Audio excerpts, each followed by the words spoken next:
दिव्यांग ने मांगी साइकिल तो डीएम ने बाहर फेंकवाया।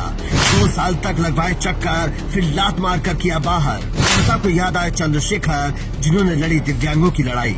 जिन लोगों को लगता है कि उनका एक वोट क्या ही कर लेगा, वो इस खबर को ध्यान से देखें, और जो लोग कहते हैं कि चंद्रशेखर आजाद ने क्या किया है वो भी देखें। इस खबर को पूरा देखने के बाद आपको समझ आएगा कि चंद्रशेखर आजाद जनता के लिए क्या कर रहे हैं।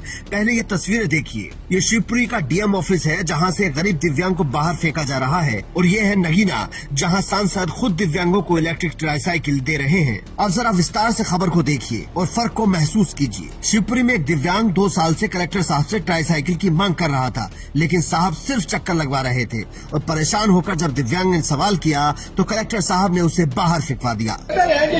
जब काम पूरा नहीं कर पा रहा है तो फिर हैंडीकैप की क्या मदद करेंगे, जनता की क्या मदद करेंगे? इनको इस्तीफा दिया जाए। जब मेरी सुनवाई नहीं कर रही है, मेरी बात को सिंधिया जी की बात पहुँचाया जाए। सिंधिया जी के क्षेत्र में मैं बात करना चाहूँगा मीडिया के द्वारा, मेरी बात को रखा जाए। मैं नहीं सुनूंगा सर, मेरी बात यहीं से रखूंगा। मेरी बात सुनिए आप। आज मुझे इंसाफ चाहिए। मुझे 2 साल से परेशान कर रहा है, मुझे 2 साल से परेशान कर रहा है। 2 साल से, पिछले 2 साल से मुझे परेशान कर रहा है। न कलेक्टर सुनना, न डीआई सुनना, और जो पत्ता भी नहीं कर रहा है मेरे साथ पत्ता भी नहीं कर रहा है। पत्ता भी नहीं कर रहा है, पत्ता भी नहीं कर रहा है। 30 साल घूमा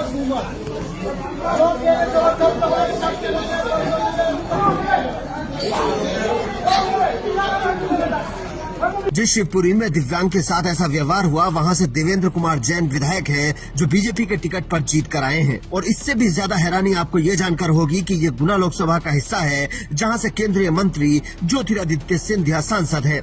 अगर सिंधिया अपनी एक जेब भी झाड़ दे तो पूरे गुना के दिव्यांगों को साइकिल मिल सकती है, लेकिन ये गरीब 2 साल से चक्कर लगा रहा है। दूसरी तरफ चंद्रशेखर आजाद हैं, जिनके पास अपना कोई पैसा नहीं है, गरीब परिवार से आकर सांसद बने हैं, लेकिन अमीर कंपनी से लड़कर उन्होंने अपने लोकसभा क्षेत्र के दिव्यांगों को ट्राईसाइकिल दिलवाई, वो भी इलेक्ट्रिक वाली। क्या हाल है दीदी? ठीक हो? सब ठीक है? क्या हाल है साहब? जो हमारे साथी हैं वो सभी दिव्यांगों को उनकी इधर निकल जाओ भाई आगे वेट करें, और साथ साथ पानी की भी व्यवस्था करा दें उनको। ठीक हो?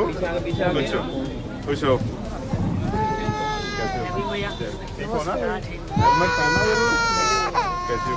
ठीक हो? नमस्ते। क्या ठीक हो भाई? हेलमेट मिल गया? ठीक है। कैसे हो भाई? दीपक भाई जी तशरीफ लाए हैं, मैं उनका इस्तकबाल करता हूँ। कागज लिख के दे दो अभी हमें, फिर काम के लिए भी वो करेंगे। सिर्फ इतना ही नहीं, चंद्रशेखर आजाद ने उन दिव्यांगों को जाकर प्रणाम किया, उनसे हालचाल पूछा, जिससे उन्हें ये महसूस हुआ कि हमारा नेता हमारी फिक्र करता है। अब बताइए, आपको कैसा सांसद चाहिए? कोई ऐसा महाराज जिसके आसपास तक भी आपकी पहुंच ना हो, या फिर आपके बीच रहने वाला जिससे आप कभी भी सवाल कर सकते हैं? इसीलिए बाबा साहेब के दिए वोट के अधिकार का इस्तेमाल सोच समझ कर करना चाहिए। इन दोनों स्टोरी को देखकर आपको क्या समझ आया, कमेंट करके जरूर बताएं। Bureau report, Indian news.